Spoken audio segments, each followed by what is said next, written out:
మీ మోకాల నొప్పులకు ఎటువంటి సర్జరీ లేకుండా ఎపియాన్ పెయిన్ క్లినిక్ అందిస్తున్న అత్యాధునిక చికిత్స.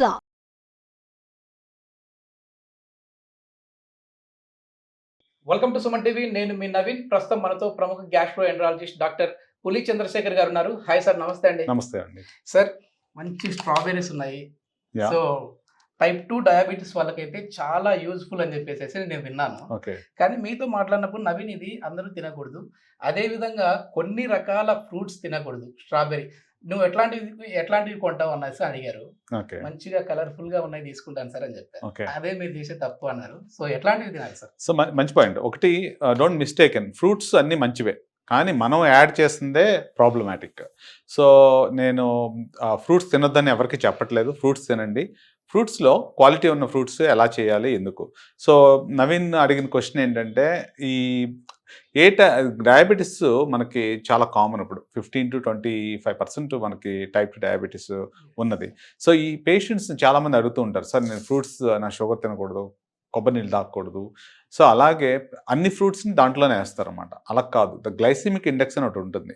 సో దీంట్లో ఫర్ ఎగ్జాంపుల్ యాపిల్ ఉందనుకోండి, దాంట్లో గ్లైసిమిక్ ఇండెక్స్ తక్కువ ఉంటుంది. సో వాళ్ళు యాపిల్ ఈజ్ గుడ్. అలాగే స్ట్రాబెర్రీస్లో కూడా తక్కువ ఉంటుంది అనమాట. So it's better to have strawberries. కానీ మీరు ఇందాడు అన్నారు రంగు పదార్థాలు. ఓకే, రక్త చరిత్ర. సో రక్త చరిత్రలో ఎరుపు అనేది చాలా ఇంపార్టెంట్. దాంట్లో ఎరుపు లేదే లేదు అక్కడేమి. ఓకే, ఈ రక్త చరిత్రలో ఎరుపు అనేది ఏ పేషెంట్కి అయినా బ్లడ్ వామిట్ చేసినా, బ్లీడింగ్ అయినా, పైల్స్ వచ్చినా, ఇది వచ్చినా భయపడుతూ ఉంటారు. అదే రకంగా మనం తినే ప్రతి ఆహారం మీద ఎరుపు అనేది వేసుకుంటున్నాం. బిర్యానీ కూడా అసలు అక్కడ చూస్తే మొత్తం అన్ని 2-3 కలర్స్ ఉంటాయి. ఎందుకంటే కళ్ళకి ఇంపుగా కనిపిస్తాయి కాబట్టి అలా ఉండాలని చెప్పి మనం ఆ యొక్క కలర్ ఇంగ్రీడియంట్స్, నేను ఎప్పుడో విదేశాల్లోకి వెళ్ళక ముందు ఈ 65 ఐటమ్స్ మనం ఎప్పుడు చూసేవాళ్ళం కాదు. ఒక ప్రతి దానికి పైన పూత ఒకటి వేయాల్సిందే. ఓకే, ఎలా ఉంది అని అంటే ఎవల్యూషన్. మనిషి పుట్టక ముందు బట్టలు వేసుకోలేదు కదా, పుట్టిన తర్వాత బట్టలు వేసుకున్నట్టు అలాగే తిండికి కూడా ప్రతిదానికి ఒక బట్టలు వేసి పంపిస్తున్నాం అన్నమాట. దానికి రంగులు పూసి పంపిస్తూ ఉన్నాం. అలాగా మనం కోటింగ్ పైన కోటింగ్ వేసుకుంటూ బతికిస్తూ ఉన్నాం. సో అలాగే నేను చెప్పదలసింది ఏంటంటే, ఈ 65 ఐటమ్స్ వల్ల చాలా గ్యాస్ట్రిక్ ఇష్యూస్ ఉన్నాయి. ఫర్ ఎగ్జాంపుల్ దాంట్లో మైదా కలుపుతాం. మైదా కలిపిన తర్వాత దానిపైన కొన్ని కలరింగ్ ఏజెంట్స్ యాడ్ చేస్తుంటాం. మన ముందు పెట్టంగానే అసలు లోపల తినేది మనకి టేస్ట్ తెలియకుండా ఉండటం కోసం పైన వేసేవి తెలిసిపోతుంది. ఈ మధ్య చాలా మటుకి చూసే ఉంటారు, ఫుడ్ రైట్స్ అవి జరిగినప్పుడు చాలా మటుకి ఈ కంట్రోల్లోకి వస్తున్నాయి. ఒక అవగాహన అనేది ఏర్పడుతూ ఉంది. సో నేనేంటంటే, ఇప్పుడు చాలా మంది నా దగ్గర గ్యాస్ పేషెంట్స్ వచ్చినప్పుడు కడుపుబ్బరం ఉన్నది, గ్యాస్ వచ్చేస్తుంది, తేన్పులు వచ్చేస్తున్నాయి, ఇవన్నీ చెప్తూ ఉంటారు. ఏం తిన్నావమ్మా అని అడిగితే ఏది తినలేదు సార్ అంటారు అనమాట. సో దాంట్లో నుంచి మొదలు పెడితే, ఫర్ ఎగ్జాంపుల్ మంచూరియా ఉందనుకోండి, వెజ్ మంచూరియా ఎప్పుడు తిన్నారా? తిన్నప్పుడు మనకి కడుపు ఉబ్బరం వస్తూ ఉంటుంది. క్యాబేజీ ఏమవుతుంది, లోపల కొంతమంది డైజెస్ట్ అయినప్పుడు అది వస్తుంది. దానికి కాకుండా, అదొకటే కాకుండా దానికి ఏం చేస్తారు, పైన పూత వేస్తాం. ఆ పూతకు రంగు వేస్తాం. రంగు వేసి ఆరబెడతాం. ఆరబెట్టిన తర్వాత మళ్ళీ ఆ రోజు వెళ్ళలేదనుకోండి, మళ్ళీ రీహీట్ చేసి మళ్ళీ ఇంకో రంగు వేస్తాం. సో ఆ రకంగా వేయటం వల్ల ఎంతో మందికి ఎన్నో రకాల క్యాన్సర్లు వస్తూ ఉంటాయి. ఓకే, ఉన్నదాన్ని రీహీట్ చేసుకుంటూ, రీప్రాసెస్ చేసుకుంటూ కొంతమందికి విరోచనాలు అలాంటివి రావడం, ఎక్యూట్ సిమ్టమ్స్, కడుపు ఉబ్బరం రావడం, గ్యాస్ ఎక్కువ అవటము, కొంతమంది అయితే హార్ట్ అటాక్ అని వెళ్ళిపోతూ ఉంటారు ఆ రోజు తిన్న ఫుడ్కి. ఎందుకంటే ఈ గ్యాస్ పైకి వెళ్ళినప్పుడు ఇక్కడ హార్ట్ ఉంటుంది. సో అదేమవుతుంది, గట్టిగా పట్టేసి ఆయాసం లాగా రావడం, చేతులు నొప్పి రావడం, ఇలాంటివన్నీ జరుగుతూ ఉంటాయి. లాంగ్ టర్మ్స్ సిచ్యువేషన్ చూసుకుంటే ఈ ప్యాంక్రియాటిక్ క్యాన్సర్ కానీ, ఇంటెస్టైన్ క్యాన్సర్స్ కానీ అన్నీ వస్తూ ఉంటాయి. సో ఈ నా పిల్లలకు మాత్రం ఈ 65 ఐటమ్స్ మాత్రం కంప్లీట్గా ఆపిచ్చేసాను నేను.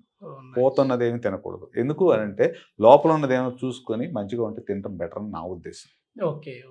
ఇది మామూలుగా ఈ క్యాన్సర్ అనేది మీరు ఇందాక వర్డ్ అన్నారు సార్. అంటే ఈ ప్యాంక్రియాస్ నుంచి కూడా మనకి ఇంటెస్టైనల్ క్యాన్సర్ కూడా వచ్చే అవకాశం ఉంటుందండి? అంటే ఇట్లాంటి ఫుడ్ అంటే ఓకే, ప్యాంక్రియాస్ అనేది పార్ట్ ఆఫ్ డైజెస్టివ్ సిస్టమ్. ఇది ఇలా ఉన్న చూస్తారు, చాలా మంది అడుగుతూ ఉంటారు ఈ ప్యాంక్రియాటిక్ క్యాన్సర్స్ ఎందుకు వస్తున్నాయి అవి అని. చాలా మందికి చాలా చాలా కారణాలు, ఫ్యామిలీ హిస్టరీ ఉండొచ్చు, కొంతమందికి జెనెటిక్ అబ్నార్మాలిటీస్ ఉండి దానివల్ల వస్తుంది, కొంతమందికి ఆల్కహాల్, తర్వాత గుట్కా ఎక్కువ తీసుకునే వాళ్ళకి, క్రెయిన్ అవి తీసుకునే వాళ్ళకి, వాళ్ళలో కూడా మనం ఎక్కువ చూస్తూ ఉంటాం. Smoking, those are the risk factors for pancreatic cancer. Gas అంతా ఫామ్ అయ్యేది ఇక్కడేనా సార్?